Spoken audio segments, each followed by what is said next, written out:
Ladies and gentlemen, dear Brandon, thank you for your nice introduction. Sorry, I must correct one sentence. I'm not a doctor, but it's very important because in Germany one minister has to go because he said he would be a doctor, but he was not a doctor.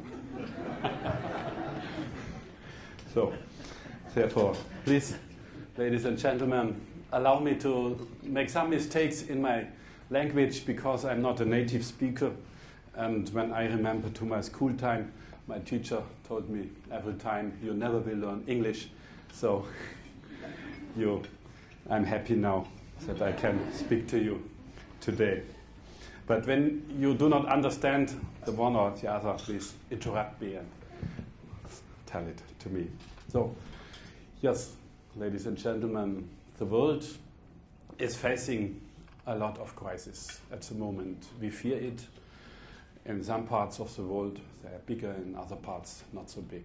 Economic crisis, especially in Europe, with financial crisis.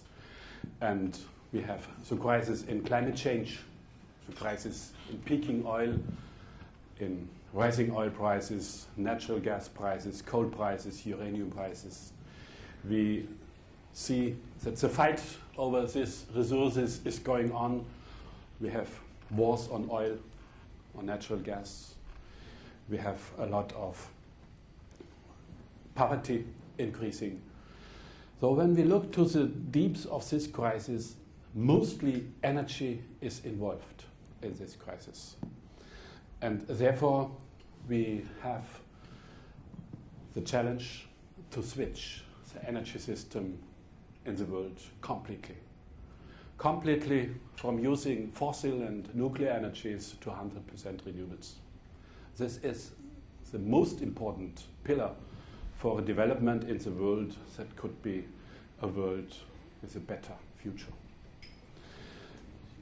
Look to the climate crisis. We see that the global warming is increasing very fast. We see rising sea levels, smelting North Pole ices. We see a lot of disasters in weathers, and this happens at 0.8 degrees global warming. What will happen when we achieve the target? What is that in Durban and in other climate conferences of 2 degrees?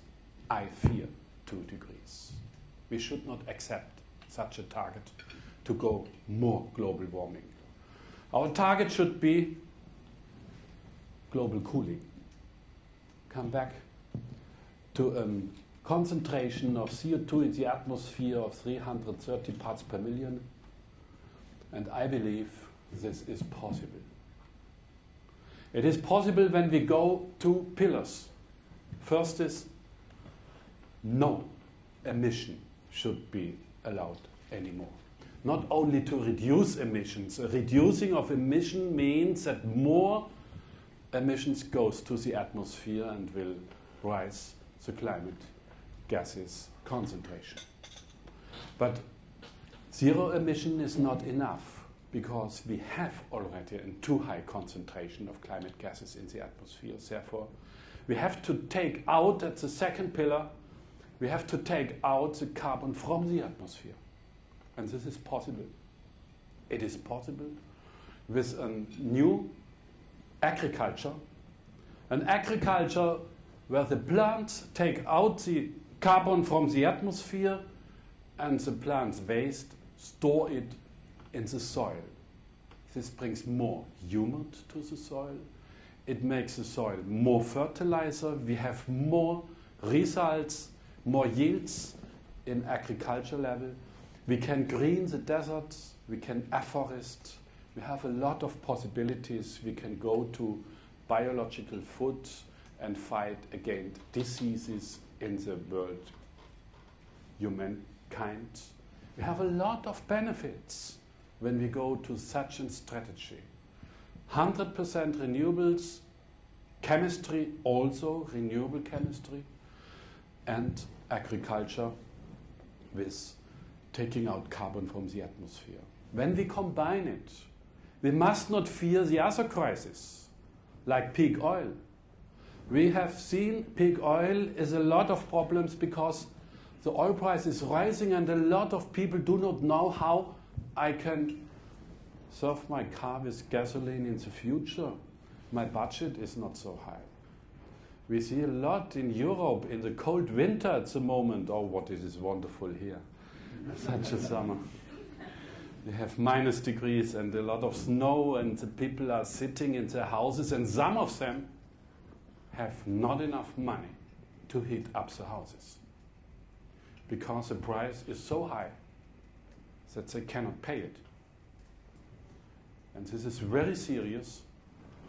And peak oil, peak natural gas, peak coal, and uranium too, the limited resources, will come to an energy system when we do not switch it to renewables that brings more and more troubles to this. Look to Europe. The oil bill of whole Europe increased in 1 year from 2009 to 2010 from 280 billion euro to 400 billion euro. In 1 year. 60% more. The next year we will see much more. This is one of the deeper reasons of the European economic crisis. And therefore we have to switch it. We have to switch it to an energy system that has unlimited resources. And this is only renewable resources. The sun brings us 10,000 times more energy to the world yearly what we need energy in the world. The wind brings some 100 times more energy yearly to the world what we need. We have no scarcity on energy resources when we look to renewables. We have scarcity only in renewable technologies. And this is not a problem which could not be solved. It is only a task to go to a new economy, to technology development, and to the financing industry to give money for a sustainable world instead of money to make the world more and more unsustainable. This is the most important challenge what we face for. Our business must earn money with sustainable investment and not with unsustainabilities. This is possible. We can switch it when we make regulations that gives the private investment into sustainability. I will speak later about this. First, let's speak about the possibilities how to come to a 100% renewable served world. Look to the German experience. We had in 2000 a red-green government, Social Democrats and the Greens. And we looked to the crisis already. Everyone who wanted to see them could see the crisis already in this time. And we believed we must switch the energy system to 100% renewables. And so we made laws. Renewable Energy Act, the feed-in tariff law, it came in force in 2000.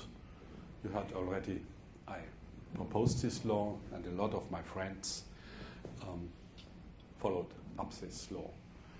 This law goes under the basic to make private investment rentable that goes to renewables, solar, wind, biogas, and geothermal, hydro, and others.